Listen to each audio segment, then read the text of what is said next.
Hello friends, good morning. Welcome to our channel Target with Lallan Sharma. Today we will discuss about applications of Gauss theorem. तो विद्यार्थी हम आपको बता चुके हैं कि गॉस थ्योरम जो है हर जगह अप्लाई किया जा सकता है, लेकिन वह सिमेट्री के केस में सबसे ज्यादा यूजफुल है और गॉस थ्योरम की सहायता से इलेक्ट्रिक फील्ड फाइंड करना मतलब बहुत आसान है और बहुत यूजफुल भी है। तो आइए देखते हैं पहला केस। पहला हेडिंग विद्यार्थी, electric field due to a linear charge distribution. तो विद्यार्थी एक इनफाइनाइट लेंथ का वायर है जिस पर चार्ज यूनिफॉर्मली डिस्ट्रीब्यूटेड है। इस लीनियर चार्ज डिस्ट्रीब्यूशन से स्मॉल आर डिस्टेंस पर एक पॉइंट पी है जिस पर हमें इलेक्ट्रिक फील्ड फाइंड करना है।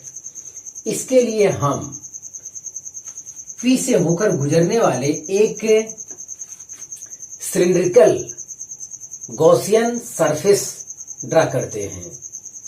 ये सिलिंड्रिकल गॉसियन सरफेस क्यों ड्रा करते हैं? क्योंकि वायर का सिमेट्री रूप जो है सिलेंडर ही है। ध्यान दें। अब इस वायर पे कितना चार्ज है ये विद्यार्थी हमको मालूम नहीं है, लेकिन हमको चार्ज चाहिए जो गॉसियन सरफेस है उसके अंदर वाला नेट चार्ज चाहिए। तो इसके लिए हमारे पास एक जानकारी होता है linear charge density. Linear charge density को लैम्डा से रिप्रेजेंट करते हैं। तो लीनियर चार्ज डेंसिटी होता क्या है? Charge per unit length. मतलब यूनिट लेंथ में जैसे 1 मीटर में अगर चार्ज है लैम्डा, तो एल लेंथ में ये सिलेंडर जो है वो एल लेंथ में चार्ज कितना होता? तो लैम्डा एल। मतलब इस गॉसियन सरफेस के अंदर जो नेट चार्ज होगा विद्यार्थी वो लैम्डा एल होगा। यस। अब टोटल चार्ज कितना है ये हमारी जानकारी में नहीं है। यस। अब यहां देखा जाए, यहां पे एक एरिया वेक्टर लेते हैं। एरिया वेक्टर जो है ये प्लेन है हो रहा हमारा, जैसे ये प्लेन है। यहाँ पे एरिया वेक्टर आउटवर्ड नॉर्मल होता है, ये बाहर की ओर होता है। 3D में आपको बताया गया है एरिया वेक्टर पढ़ाते समय। तो ये बाहर की ओर हो गया और इलेक्ट्रिक फील्ड का डायरेक्शन तो हमेशा यूं रहेगा। तो यहाँ पे ये परपेंडिकुलर वाला केस मिल रहा है। प्लेन यहाँ पे मिल रहा है, प्लेन सरफेस, एक प्लेन सरफेस यहाँ भी मिल रहा है। यहाँ भी इलेक्ट्रिक फील्ड वेक्टर का डायरेक्शन ये है, जबकि एरिया वेक्टर का डायरेक्शन ये है। एरिया वेक्टर यहाँ नॉर्मल आउटवर्ड इस टाइप से रहेगा। यहां भी परपेंडिकुलर केस है, यहां भी परपेंडिकुलर केस है। तो यहां से कोई फ्लक्स नहीं गुजरेगा इस प्लेन सरफेस से, और नीचे वाले प्लेन सरफेस से कोई इलेक्ट्रिक फ्लक्स नहीं गुजरेगा, क्योंकि EDA cos 90 विद्यार्थी हो जाता है वहां पे। और एक पॉइंट कर्व पर ले लिए हैं। कर्व पर देख रहे हैं कि इलेक्ट्रिक फील्ड वेक्टर और एरिया वेक्टर दोनों एक ही डायरेक्शन में हैं। तो जाहिर EDA cos 0 वाला केस होगा। मतलब कर्व से क्या होगा? इलेक्ट्रिक फ्लक्स बाहर जाएगा, निकलेगा। तो आइए अब देखते हैं डेरिवेशन। और इस का लेंथ क्या है? एल है। तो चार्ज पर यूनिट लेंथ विद्यार्थी हम लोग देखे हैं lambda equal to Q upon L है। तो net charge inside the Gaussian surface, तो ये क्यू इक्वल टू क्या हो जाएगा? Lambda L. तो मतलब यूनिट लेंथ में चार्ज है लैम्डा, इसलिए एल लेंथ में चार्ज हो जाएगा लैम्डा एल। तो लैम्डा एल चार्ज ये गॉसियन सरफेस जो है आपका, इसके अंदर नेट चार्ज है। इसका हम लोग उपयोग करेंगे। अब हम विद्यार्थी फाइंड कर रहे हैं टोटल गॉसियन सरफेस से कितना फ्लक्स गुजर रहा है। तो electric flux through the Gaussian surface is phi E cylinder के लिए लिया गया है। यहाँ लिखा है phi 1 plane surface plus phi 2 plane surface plus phi 3 curve surface. ये ऊपर वाला प्लेन है और नीचे वाला प्लेन है, और ये क्या है? कर्व सरफेस हमारा ये है। ये देखिए इस पे चार्ज है, तो ये देखिए चारों तरफ से इलेक्ट्रिक फील्ड इस टाइप से निकलेगा। यहां देखा जाए विद्यार्थी, फाई 1 के स्थान पर लिखा गया है vector E dot vector DA close integration vector E dot vector DA close integration vector E dot vector DA। ये तो हर जगह लिखा जाएगा, लेकिन ये दोनों प्लेन के लिए है और ये लास्ट वाला क्या है? कर्व्ड सरफेस के लिए है। और प्लेन वाले में हम देख रहे हैं विद्यार्थी क्या होता है, E dot D A cos 90, E dot D A cos 90, जबकि कर्व सरफेस वाले में हम देखते हैं ई डी ए cos 0 होगा, क्योंकि यहाँ इलेक्ट्रिक फील्ड वेक्टर और एरिया वेक्टर दोनों एक ही डायरेक्शन में होगा। तो ये तो एक एलिमेंटल एरिया में से गुजरने वाला फ्लक्स आया, और हमें टोटल क्या चाहिए, टोटल गॉसियन सरफेस से गुजरने वाला इलेक्ट्रिक फ्लक्स चाहिए। मतलब यहाँ टोटल कर्व सरफेस से चाहिए, और प्लेन सरफेस से कोई इलेक्ट्रिक फ्लक्स नहीं गुजरता है। यस, तो ये दोनों हो गया क्या, cos 90 मान 0 होने की वजह से दोनों 0 हो जाएगा। यहाँ पे ई कांस्टेंट है, बाहर कर लिए, क्लोज इंटीग्रेशन डी ए आया, तो ई और डी ए टोटल ऐड करेंगे तो आ जाएगा ए। अब ए है क्या चीज विद्यार्थी, ये ध्यान देना जरूरी है। ए इक्वल टू क्या है, कर्व सरफेस एरिया। ये जो है इसका एरिया है, ये वाला ऊपर वाला नहीं, प्लेन सरफेस एरिया नहीं, क्योंकि प्लेन वाला तो 0 हो गया है यहाँ पे 90 होने की वजह से, वो यहाँ पे नहीं लिखा है। तो जो एरिया के स्थान पे वैल्यू रखा जाएगा वो कर्व सरफेस एरिया रखा जाएगा, ध्यान दें। और कर्व सरफेस एरिया क्या होता है, 2 पाई आर एच होता है सिलेंडर के लिए, हम लोग मैथ में पढ़ चुके हैं। तो एच के स्थान पे क्या है, यहाँ पे एल प्रयोग किया गया है। यस, तो ई हो गया ए के स्थान पे 2 pi R L. Equation first हो गया विद्यार्थी। अब हम लोग गॉस थ्योरम का एप्लीकेशन पढ़ रहे हैं, तो फ्रॉम गॉस थ्योरम तो phi is equal to Q net inside upon epsilon naught होता है। क्यू नेट इनसाइड हमारा कितना आया है, देखिए लैम्डा एल यहाँ पर यूज कर दी अपॉन एप्सिलॉन नॉट। इक्वेशन 2 हो गया विद्यार्थी। बस इन्हीं दो इक्वेशन की सहायता से हम सॉल्व करेंगे। अब देखते हैं, यहाँ देखिए, यहाँ कहेंगे from equation first and second. तो चलिए देखते हैं, फर्स्ट क्या है, E into 2 pi R L is equal to lambda L upon epsilon naught. तो एल से एल क्या हो रहा है, कैंसिल हो रहा है। तो E इज इक्वल टू जो आ रहा है 1 upon 2 pi epsilon naught into lambda upon R. इतना आ रहा है विद्यार्थी। अब इसे और थोड़ा सा अच्छा लिखने के लिए हम लोग लिखेंगे is equal to 1 upon 4 pi epsilon naught कर दीजिए, मतलब 2 से ऊपर नीचे गुणा कर दीजिए, इंटू 2 लैम्डा अपॉन आर। देखिए ये हमारा फार्मूला आ गया। अब 1 अपॉन 4 पाई एप्सिलॉन नॉट को शॉर्ट में के भी लिखा जाता है, तो के इज इक्वल टू हो जाएगा के इंटू 2 लैम्डा अपॉन आर। तो इनफाइनाइट लेंथ वाले के लिए विद्यार्थी ये चीज इलेक्ट्रिक फील्ड में हम लोग निकाल चुके हैं, ये फार्मूला हमारा आ चुका है वहां पे। हाँ विद्यार्थी, आप इतना जो है कॉपी करेंगे, इसका वेक्टर फॉर्म और ग्राफ, इससे रिलेटेड थोड़ा सा और कुछ कॉन्सेप्ट हम लोग अभी और स्टडी करेंगे। तो यहाँ पे देखिए, जो विद्यार्थी हमारा इलेक्ट्रिक फील्ड है हर जगह क्या है, कांस्टेंट है। इलेक्ट्रिक फील्ड हर जगह क्या है, सेम है। तो विद्यार्थी आप इसे कॉपी कर लीजिए, इससे रिलेटेड कुछ और कॉन्सेप्ट हम बताते हैं। हाँ विद्यार्थी, हम लोगों ने अभी इलेक्ट्रिक फील्ड फाइंड किया। E इज इक्वल टू आया था 1 upon 4 pi epsilon naught into 2 lambda upon R.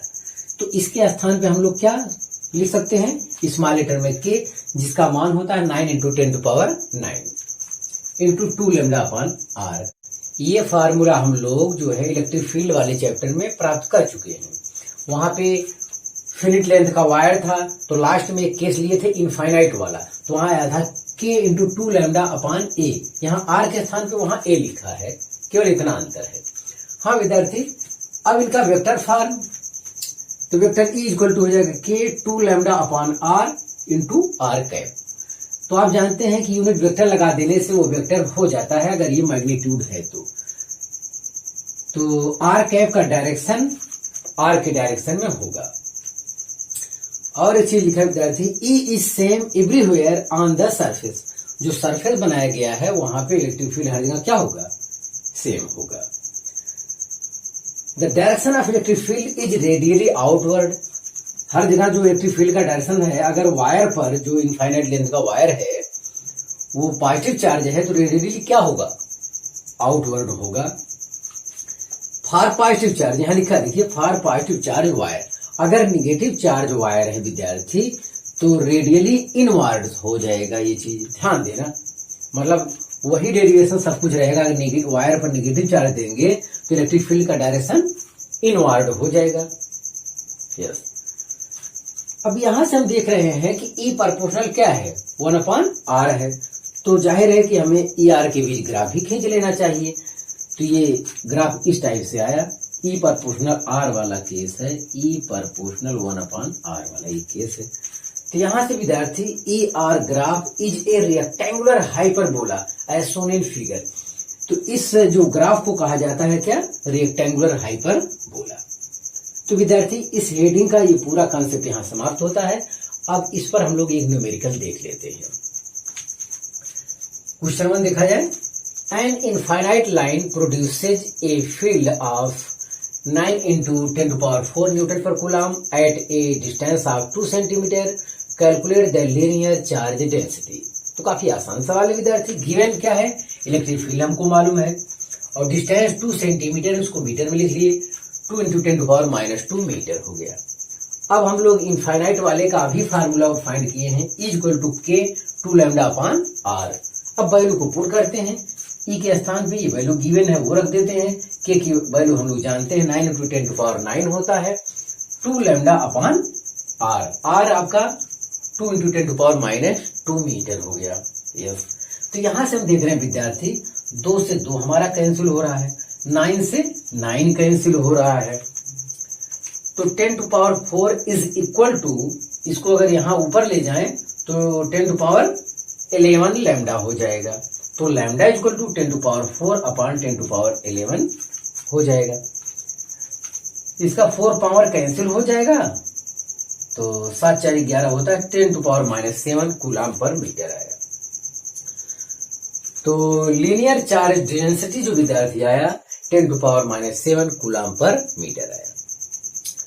तो विद्यार्थी आप इसे कॉपी कर लीजिए, ये कॉन्सेप्ट यहां खत्म होता है। अब फिर दूसरा हेडिंग हम देखते हैं। हाँ विद्यार्थी, एप्लीकेशंस ऑफ गॉस लॉ के अंतर्गत दूसरा हेडिंग देखा जाए, electric field due to a plane sheet of charge. ध्यान दें, ये विद्यार्थी एक प्लेन शीट ऑफ चार्ज है इस टाइप से, और इस पर जो है पॉजिटिव चार्ज यूनिफॉर्मली डिस्ट्रीब्यूटेड है। यहां लिखा -∞ टू +∞, मतलब इसका डायमेंशन बहुत ज्यादा है, ये आप मान चलिए। इस प्लेन शीट ऑफ चार्ज से स्मॉल r डिस्टेंस पर एक पॉइंट P है जिस पर हमें इलेक्ट्रिक फील्ड फाइंड करना है। तो विद्यार्थी चाहे इधर भी देखेंगे तो पॉजिटिव चार्ज रहेगा, इधर भी देखेंगे तो पॉजिटिव चार्ज रहेगा। यहां से स्मॉल r डिस्टेंस पर हमें इलेक्ट्रिक फील्ड फाइंड करना है। इसके लिए हम जो है एक गॉसियन सरफेस को ड्रा करना चाहते हैं। गॉसियन सरफेस विद्यार्थी सिमेट्री होना चाहिए, और कागज के बारे में जो आपने मैथ वगैरह में पढ़ा है हाई स्कूल में, उसमें आपने यही पढ़ा होगा कि कागज को मोड़कर बनाए गए सिलेंडर का वैल्यूम ज्ञात करिए। तो ये सब हम लोगों ने पढ़ा है।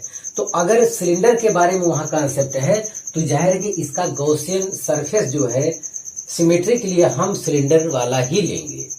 यस, तो अगर इतनी बात क्लियर है विद्यार्थी, तो यहाँ पर विद्यार्थी पॉइंट P से होकर जाने वाले एक गॉसियन सरफेस को ड्रा करते हैं। ये गॉसियन सरफेस हमारा सिलिंड्रिकल होगा। तो यस, अब यहाँ पर हम देखते हैं कि यहाँ पॉइंट P पर जो है इलेक्ट्रिक फील्ड का डायरेक्शन भी वही है। अगर यहाँ छोटा सा एलिमेंटल एरिया लेते हैं तो एरिया वेक्टर भी उधर है। यस, अब यहाँ पे देखते हैं, अगर इस तरफ एलिमेंटल एरिया लेते हैं तो यहाँ भी इलेक्ट्रिक फील्ड का डायरेक्शन भी इधर है और एरिया वेक्टर का डायरेक्शन भी इधर है। अगर यही चीज कर्व्ड सरफेस पर ले लेते हैं विद्यार्थी, तो यहाँ पर एरिया वेक्टर का डायरेक्शन ऊपर की ओर होगा और इलेक्ट्रिक फील्ड ऐसे, मतलब ये परपेंडिकुलर होगा। परपेंडिकुलर होगा तो जाहिर उससे कोई फ्लक्स नहीं गुजरेगा। ये चीज है विद्यार्थी। तो यहाँ पर विद्यार्थी इस टाइप का ये केस है, यहाँ भी इलेक्ट्रिक फील्ड का डायरेक्शन ये होगा। अगर इधर लेते हैं, इधर भी इलेक्ट्रिक फील्ड का डायरेक्शन ये होगा। इससे पहले लीनियर चार्ज डेंसिटी वाला केस था, यहाँ पे सरफेस चार्ज डेंसिटी वाला केस है। तो सरफेस चार्ज डेंसिटी या उसे कहते हैं क्या, चार्ज पर यूनिट एरिया। तो छोटा सिग्मा इक्वल टू होता है Q अपॉन A। मतलब कि अब हमें इसको देखना है, जो हमारा गॉसियन सरफेस है उसके अंदर कितना चार्ज है। यस, तो उसके अंदर चार्ज है छोटा सिग्मा इंटू A। बस हमें इतने ही चार्ज से मतलब है। वास्तव में ये चार्ज बहुत ज्यादा है, तो मतलब ये है यूनिट एरिया में चार्ज है छोटा सिग्मा। तो इतने एरिया में, ये एरिया में, इस टोटल गॉसियन सरफेस के अंदर जो है उस एरिया में कितना चार्ज है, तो उस एरिया में चार्ज, ए एरिया में अगर चार्ज पहुंच रहा है तो क्यू इक्वल टू छोटा सिग्मा इंटू ए, मतलब ज्यादा हो जाएगा। यस, यूनिट एरिया का चार्ज है छोटा सिग्मा, तो ए एरिया का छोटा सिग्मा इंटू ए हो जाएगा। अब हम टोटल इलेक्ट्रिक फ्लक्स देखते हैं, हमारे गॉसियन सरफेस से कितना पास कर रहा है। तो total flux through the two plane in is, इसी से ही इलेक्ट्रिक फ्लक्स जो है गुजरेगा। और यहां तो क्या आएगा, यहां अगर लिख भी देंगे तो क्या आएगा, 0 आएगा कर्व सरफेस के लिए। तो फाई ई यहां टोटल लिखा है, integration E D A, integration E D A. ध्यान दें, एक फर्स्ट वाले के लिए, एक सेकंड वाले के लिए। अगर आप इसे फर्स्ट कहते हो तो यहां पे ये क्या हो जाएगा, सेकंड। ध्यान दें, यहां पे इंटीग्रेशन में विद्यार्थी क्लोज इंटीग्रेशन नहीं लिखा है, तो वहां कॉन्सेप्ट इसका जवाब में बताया गया है कि क्लोज इंटीग्रेशन तब लगाया जाए जब वो इनक्लोज्ड हो, पूरा बंद सरफेस हो, इस टाइप के केस के लिए। और यहाँ भी और यहाँ भी, तो यहाँ ये सिंबल प्रयोग किया गया है इंटीग्रेशन का। क्लोज इंटीग्रेशन नहीं लगाया गया जो बीच में इस टाइप से घेर दिया जाता है, जो 3D में होता है आपका मेन सरफेस, तो हम लोग उसका प्रयोग करते हैं। अब देखते हैं, EDA cos 0 हो जाएगा, यहां भी EDA cos 0 और यहां भी EDA cos 0 लिखा है। cos 0 का मान 1 होता है, E तो कांस्टेंट है, बाहर कर लिए, क्योंकि जितना डिस्टेंस पे ये है उतना ही डिस्टेंस पर इधर ये है। हाँ, DA टोटल लेंगे तो क्या आएगा, A आ जाएगा। यहां भी DA का इंटीग्रेशन, छोटा एलिमेंट DA लिए तो टोटल का क्या हो जाएगा, A आ जाएगा। तो ये टू EA, तो टोटल फ्लक्स हमारा आया phi E equal to 2EA। Equation first कर दिए फ्रॉम गॉस थ्योरम, क्योंकि गॉस थ्योरम का एप्लीकेशन पढ़ रहे हैं तो जाहिर एप्लीकेशन लगाना होगा। तो phi E equal to Q net inside upon epsilon naught. तो क्यू नेट इन साइड यहाँ पे है छोटा sigma into A, yes, upon epsilon naught. Equation 2 हो गया फ्रॉम इक्वेशन 1 एंड 2।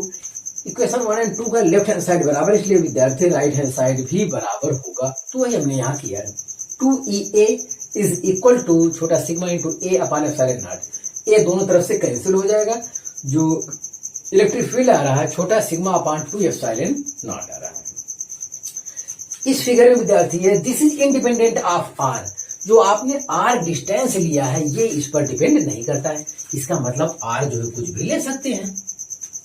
ध्यान दे विद्यार्थी, यहाँ नोट में एक कॉन्सेप्ट लिखा, बहुत जरूरी इस पर गौर किया जाए। This is very small R as compare to dimension of sheet. ये जो डायमेंशन ऑफ सीट है विद्यार्थी वास्तव में बहुत ज्यादा है, इसका लेंथ और ब्रेथ जो है बहुत ज्यादा है एज कंपेयर टू क्या, आर। ये उस दशा में ये फार्मूला करेक्ट है। ध्यान दे, इनफाइनाइट का मतलब एकदम इनफाइनाइट ही नहीं होता है, आर के कंपेरिजन में ये सीट जो है कि डायमेंशन बहुत ज्यादा होना चाहिए, तब ये फार्मूला करेक्ट है। हाँ, इसको बहुत ध्यान दीजिएगा। जैसे कुएं का मेढक, कुएं में जब है उसे लगता है पूरी दुनिया वही है, उसने समुद्र तो देखा नहीं है। जैसे यहाँ पे कोई चींटी बैठी हो तो ये चींटी के लिए इतना बड़ा बोर्ड ही ये क्या है, पूरी दुनिया है। अगर आप बहुत दूर चले जाओगे तो ये तो पॉइंट नजर आने लगेगा, यस। तो अगर दूरी बढ़ाओगे तो उसके कंपेरिजन में आपको क्या, ये इसका डायमेंशन भी हमको बहुत ज्यादा बढ़ाना होगा, तो ध्यान दें विद्यार्थी। हाँ, ये पॉजिटिव चार्ज है, इस पे इधर से देखें चाहे इधर से पॉजिटिव चार्ज है, तो इलेक्ट्रिक फील्ड का डायरेक्शन आउटवर्ड दर्शाया गया है। अगर ये नेगेटिव चार्ज होता सीट पर तो इलेक्ट्रिक फील्ड का डायरेक्शन जो है इनवर्ड होता। हाँ विद्यार्थी, आप इसे कॉपी कर लीजिए, तो फिर कुछ और कॉन्सेप्ट को हम देखते हैं। हाँ विद्यार्थी, एप्लीकेशंस ऑफ गॉस लॉ के अंतर्गत तीसरा हेडिंग देखा जाए, electric field due to a two infinite parallel sheet of charge. ध्यान दें, तो यहां पे दो सीट रखे गए, एक फर्स्ट एक सेकंड है। यस, दोनों पे पॉजिटिव चार्ज है, तो ये पॉजिटिव छोटा सिग्मा, यहां पॉजिटिव छोटा सिग्मा लिखेंगे हम लोग। यस, तो इसके अंदर हमें इलेक्ट्रिक फील्ड चाहिए और इसके बाहर चाहिए, तो वही चीज यहां पे देखिए। पहले प्लेट के कारण इलेक्ट्रिक फील्ड देखिए E1 इक्वल टू, E1 मतलब फर्स्ट प्लेट सेकंड प्लेट लिखा है, तो E1 इक्वल टू छोटा सिग्मा अपॉन 2 एप्सिलॉन नॉट होता है। अभी हम लोगों ने डेरिवेशन किया है, और इसका डायरेक्शन क्या होगा, away from the sheet first. मतलब पहले प्लेट के कारण इलेक्ट्रिक फील्ड कहीं भी लेंगे वो away from the sheet first होगा, और सेकेंड प्लेट के लिए लेंगे electric field E2 equal to छोटा sigma upon 2 epsilon naught away from the sheet second. तो इसके वजह से जहां भी कहीं इलेक्ट्रिक फील्ड लेंगे, चाहे इधर, हमेशा away from the sheet second होगा। यस, इतना पता चल गया। अब इसका दो केस है, दो केस में फर्स्ट लिख लिए हैं एट पॉइंट P, या कहेंगे बिटवीन द सीट्स, सीट के बीच में है। सीट के बीच में विद्यार्थी ये है, बीच में अगर यहां आप इलेक्ट्रिक फील्ड फाइंड करना चाहते हैं तो इस चार्ज के कारण E1 इधर होगा और सेकेंड वाले प्लेट के कारण E2 इधर होगा। ये अपोजिट डायरेक्शन में होंगे, अपोजिट डायरेक्शन में होंगे, तो E net equal to vector E1 minus vector E2। Magnitude में E net is equal to छोटा sigma upon 2 epsilon naught minus छोटा सिग्मा अपॉन 2 एप्सिलॉन नॉट, तो E net is equal to 0 आया। तो अगर सेम नेचर का plate है तो ऐसे केस में बीच में जो इलेक्ट्रिक फील्ड आएगा वो हमेशा क्या आएगा, 0 आएगा। इसका दूसरा पॉइंट क्लियर किया जाए विद्यार्थी, एट पॉइंट P डैश या outside the seats. Outside seat में चाहे यहां लीजिए चाहे यहां लीजिए। अब आप सोच रहे होंगे कि सर जी यहां भी इलेक्ट्रिक फील्ड उतना ही दूरी में कम ज्यादा हो रहा है। अरे भाई, ये सीट से यहां दूरी आपको दूसरा दिख रहा होगा, सेकंड वाली सीट से P डैश की दूरी दूसरा दिख रहा होगा, तो इलेक्ट्रिक फील्ड सेम कैसे है? तो विद्यार्थी आप देख रहे हैं कि ये इलेक्ट्रिक फील्ड वाला फार्मूला R पर डिपेंड नहीं करता। इस सीट का जो डायमेंशन है R के कंपैरिजन में बहुत ज्यादा होता है, तभी के लिए फार्मूला वैलिड है, तो ध्यान दिया जाए। हाँ, E नेट इक्वल टू, अब यहां पे देखिए फर्स्ट वाले सीट के कारण अगर यहां पे इलेक्ट्रिक फील्ड लेंगे तो दूर की ओर होगा, बाहर जाएगा। सेकंड वाले सीट के कारण भी दूर की ओर हो रहा है, तो दोनों बाहर की ओर हो रहे हैं, एक ही डायरेक्शन में होंगे, तो जाहिर नेट इलेक्ट्रिक फील्ड के लिए क्या हो जाएगा, ऐड हो जाएंगे। तो E net vector equal to E1 vector plus E2 vector. अब मैग्नीट्यूड की बात करते हैं, E net is equal to छोटा sigma upon 2 epsilon naught plus छोटा sigma upon 2 epsilon naught. Add करेंगे, हाफ ऑफ 1 होता है, तो यहां भी E नेट इक्वल टू आ जाएगा छोटा सिग्मा अपॉन एप्सिलॉन नॉट। अरे 2 छोटा sigma upon 2 epsilon naught, 2 cancel हो जाएगा। तो जो रिजल्टेंट इलेक्ट्रिक फील्ड का डायरेक्शन है away from the both seats होगा। यहाँ पे जो नेट इलेक्ट्रिक फील्ड होगा बोथ सीट्स के दूर की ओर होगा, उधर की ओर होगा, ये कहना है। हाँ विद्यार्थी, इतना जरूर ख्याल करिएगा, एक प्लेट के कारण हमेशा जो फार्मूला होता है छोटा सिग्मा अपॉन 2 एप्सिलॉन नॉट होता है, एक प्लेट के कारण, ध्यान देना। तो इस टाइप से गलती ना हो जाए, लड़के कुछ भी बोल जाते हैं। एक प्लेट के कारण हमेशा ये होता है, जब 2 प्लेट होगा तब इस टाइप का केस आएगा। तो विद्यार्थी आप इसे कॉपी कर लीजिए, इसका बी वाला केस भी हमको देखना है। हाँ विद्यार्थी, बी वाला पॉइंट देखा जाए। बी वाले पॉइंट में विद्यार्थी जो हम स्टडी करेंगे उसमें एक पॉजिटिव प्लेट होगा, एक निगेटिव प्लेट होगा, बस केवल इतना ही अंतर होगा। अब देखा जाए, पॉजिटिव वाले प्लेट के कारण जो इलेक्ट्रिक फील्ड होगा छोटा सिग्मा अपॉन 2 एप्सिलॉन नॉट होगा away from the sheet first, ये तो रहेगा। यहां देखिए निगेटिव वाले प्लेट के कारण जो इलेक्ट्रिक फील्ड होगा छोटा सिग्मा अपॉन 2 एप्सिलॉन नॉट यहां भी होगा, लेकिन टुवर्ड्स द सीट सेकेंड, मतलब सेकेंड वाले प्लेट के कारण जो इलेक्ट्रिक फील्ड होगा वो सेकेंड वाले प्लेट के डायरेक्शन में ही होगा, ध्यान दें। अब विद्यार्थी फिर वही at point P between the sheets, यहां पे हम लोग स्टडी करते हैं। तो ये पॉजिटिव सीट के कारण यहाँ पे इलेक्ट्रिक फील्ड का डायरेक्शन अवे होगा और निगेटिव सीट के कारण भी पॉइंट पी पर जो इलेक्ट्रिक फील्ड का डायरेक्शन होगा वो टुवार्ड्स द निगेटिव सीट होगा। तो जाहिर है दोनों एक ही डायरेक्शन में होने की वजह से ऐड हो जाएंगे। तो E net vector equal to होता है E1 vector plus E2 vector. Magnitude में ई नेट इक्वल टू छोटा सिग्मा अपान 2 एप्सिलॉन नॉट प्लस छोटा सिग्मा अपान 2 एप्सिलॉन नॉट। तो 2 छोटा सिग्मा अपान 2 एप्सिलॉन नॉट 2 कैंसिल, तो ई नेट इक्वल टू आया छोटा सिग्मा अपान एप्सिलॉन नॉट। तो विद्यार्थी ध्यान दें, एक पॉजिटिव प्लेट है एक नेगेटिव प्लेट है, उनके बीच इलेक्ट्रिक फील्ड क्या होगा, हर जगह समान होगा, वो छोटा सिग्मा अपान एप्सिलॉन नॉट होगा। यहाँ पे नोट में लिखा है विद्यार्थी, we shall use it in capacitor. इस कंसेप्ट का हम लोग कैपेसिटर जब पढ़ेंगे तो यहाँ पे उपयोग किया जाएगा। आपसे रिक्वेस्ट है कि आप इसे याद करें, उस समय इसकी आवश्यकता पड़ेगी। At point P dash outside the sheets, P dash मतलब चाहे यहां लीजिए चाहे यहां लीजिए। अगर यहां विद्यार्थी ले रहे हैं तो आप देख रहे हैं पॉजिटिव के कारण इसका डायरेक्शन E1 उधर, निगेटिव के कारण हमेशा टुवार्ड्स होता है, तो ये अपोजिट डायरेक्शन में होंगे। तो अपोजिट डायरेक्शन में होंगे तो E net vector equal to E1 vector minus E2 vector. Magnitude में ई नेट इक्वल टू वही चीज माइनस में हो जाएगा, वही चीज माइनस करेंगे तो 0 होगा। तो आप देख रहे हैं कि जब अपोजिट नेचर के प्लेट हैं तो इनसाइड इलेक्ट्रिक फील्ड इतना आता है और आउटसाइड नेट इलेक्ट्रिक फील्ड क्या आता है, 0 आता है। ये सब न्यूमेरिकल है विद्यार्थी, सब पूछे गए क्वेश्चन है ऑप्शन में, तो सब पे आपको टिक लगाना होगा।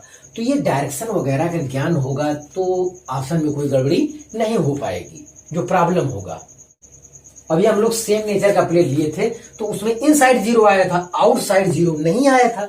अब इस केस में अपोजिट नेचर का अगर प्लेट है तो इनसाइड में 0 नहीं है, आया छोटा सिग्मा अपान एप्सिलॉन नॉट, जबकि आउटसाइड में नेट इलेक्ट्रिक फील्ड क्या है, 0 है। तो विद्यार्थी ध्यान दिया जाए। तो आप इसे कॉपी कर लीजिए, एक प्रॉब्लम को हम सॉल्व करेंगे। हाँ विद्यार्थी, इस कंसेप्ट पर न्यूमेरिकल देख लिया जाए।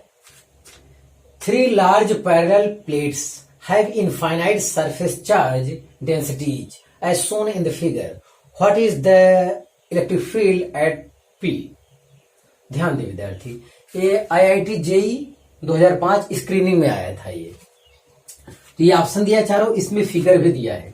ये छोटा सिग्मा है, -2 छोटा सिग्मा है, माइनस छोटा सिग्मा है, यहाँ पॉइंट P है और z इक्वल टू ए दिया है, z इक्वल टू माइनस ए दिया है, z इक्वल टू -2a दिया है, कंफ्यूज करने के लिए। आप जानते हैं कि r पर डिपेंड नहीं करता है इलेक्ट्रिक फील्ड इस केस में, तो उस पर गौर ही नहीं करना है। अब देखना है, यहाँ पे देखिए इस डायरेक्शन में k कैप को वो रिप्रेजेंट किया है, यस। और अगर इलेक्ट्रिक फील्ड जो हम निकालेंगे अगर वो इस डायरेक्शन में है तब तो हम पॉजिटिव लेंगे, अगर इस डायरेक्शन में नहीं है तो हम वैल्यू क्या रखेंगे, निगेटिव रखेंगे। ध्यान दिया जाए। अब इस पॉइंट, इस पर इलेक्ट्रिक फील्ड इस चार्ज के कारण किधर होगा, इधर होगा, E1 क्या होगा, इधर होगा। अब ये देखिए सेकंड वाले प्लेट के कारण क्या होगा, ये निगेटिव प्लेट है, इसके कारण भी क्या होगा, टुवार्ड्स द निगेटिव प्लेट होगा, यस। तो ये हो गया आपका E2। अब थर्ड प्लेट देखते हैं, ये भी निगेटिव है, तो इसके कारण भी, थर्ड प्लेट के कारण भी इलेक्ट्रिक फील्ड क्या होगा, टुवार्ड्स निगेटिव प्लेट होगा। ये तो पॉजिटिव था तो अवे हो गया, अवे तो पॉजिटिव प्लेट्स हो गया। तो ये तीनों एक ही डायरेक्शन में, लेकिन विद्यार्थी, अब मैं सलूशन बता रहा हूं, लेकिन विद्यार्थी ये के अपोजिट डायरेक्शन में।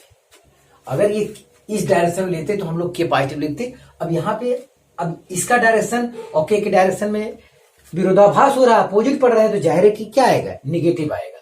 तो लेकिन सभी एक ही डायरेक्शन में है, हमें ऐड करना होगा, यस। अगर के कैप इस डायरेक्शन दर्शाया गया होता विद्यार्थी तो सब हम लोग पॉजिटिव लिखते। ध्यान दिया जाए। अब यहां देखिए ई नेट वेक्टर इक्वल टू, इसके कारण यहाँ पे इलेक्ट्रिक फील्ड तो छोटा सिग्मा अपान 2 एप्सिलॉन नॉट होता है एक प्लेट के कारण, और के कैप लगाते, लेकिन यहाँ निगेटिव लगाया है क्योंकि निगेटिव के कैप होगा इस डायरेक्शन में आ गया, अपोजिट डायरेक्शन की वजह से निगेटिव आया है। फिर देखिए ये सेकेंड प्लेट, ये -2q पे न जाइए, मतलब ये सिग्मा चार्ज ही दिमाग में रखिए, अपान 2 एप्सिलॉन नॉट। अब इसका इतना है तो यही रखना पड़ेगा। तो ये 2 फार्मूले की, ये अपने वजह से आया, फार्मूले की वजह से नहीं आया। ये 2 छोटा सिग्मा अपने वजह से आया, फार्मूले की वजह से नहीं आया। अपान 2 एप्सिलॉन नॉट के कैप, निगेटिव क्यों आया, निगेटिव के कैप इसलिए आया क्योंकि अपोजिट में है ये, इसलिए आया।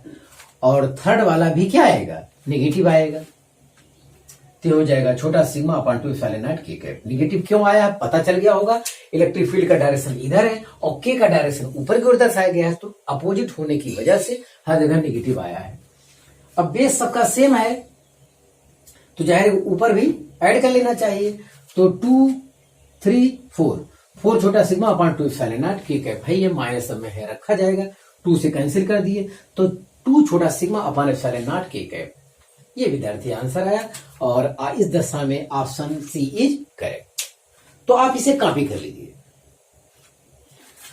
हाँ विद्यार्थी, आज बस इतना ही। आप मेहनत से पढ़ाई करते रहें। All the very best.